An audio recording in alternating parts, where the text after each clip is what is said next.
The Biden administration is demanding TikTok's Chinese parent company divest itself or face a potential nationwide ban. The social media platform has 100 million U.S. users, but TikTok's CEO has said divesting from the owners will not offer any more protection from the plan the company has already proposed.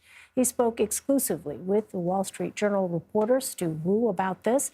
And Wu joins us now. He writes about TikTok and how tensions between Western countries and China affect business. Thanks very much for being with us. So how concerned is the CEO about a possible U.S. ban? This is a priority for him. He said that when he took over as TikTok CEO 2 years ago, his #1 priority was to earn trust. Now, at the time, the Trump administration had already tried to ban downloads of TikTok. Right. Now, the Biden administration put that on hold for 2 years, but it looks like we're back to where we were 3 years ago with the president trying to ban TikTok. Well, tell us about the solution that the CEO told you about, Stu. He's suggesting something instead of having the company's Chinese owners divest. What is it? That's right. So his whole plan hinges on what he calls Project Texas. It's called that because TikTok has hired an Austin-based partner, Oracle, to store the data of its American users and also monitor how it selects videos to its users to make sure that the Chinese government can't interfere in distributing propaganda. So what he says is, why would forcing our Chinese owners to sell TikTok be the solution? Why don't we look at actually where the data is? Now, the data is going to be in America, and they're saying that they're installing so many safeguards that it's going to be out of reach from any potential Chinese government interference. You know, Stu, we were talking to our congressional correspondent, Scott McFarland, earlier, who talked about how this really, though, this opposition here in the U.S. is not just from the Democrats, right? That there is essentially bipartisan opposition to the notion of TikTok, and there's momentum behind this idea, right, of caution surrounding TikTok. What does the CEO say about that?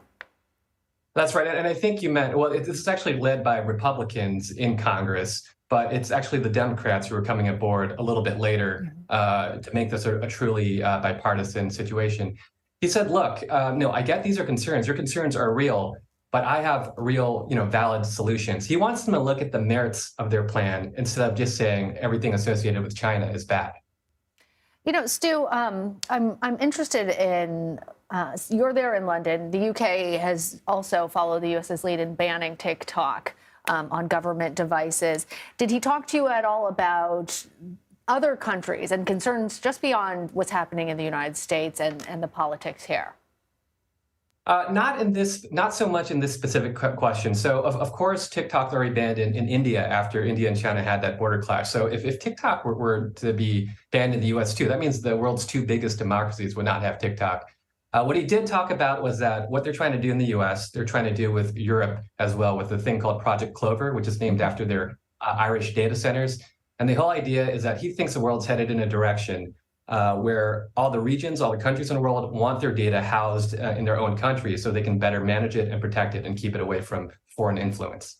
He thinks these plans will do that and isolate TikTok's American operations and European operations from China. Stu, one last question for you. I'm wondering if the conversation at all got into the question of why he feels that American politicians are coming after his company, if he feels like it is racial in any way, or it is simply a matter of the Chinese government and the outsized influence that they have over corporations there.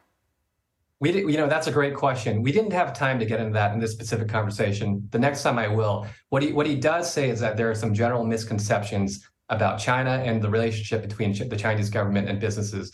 Those are misconceptions that he's going to try to address when he talks to Congress next Thursday. All right, Stu Wu, thank you.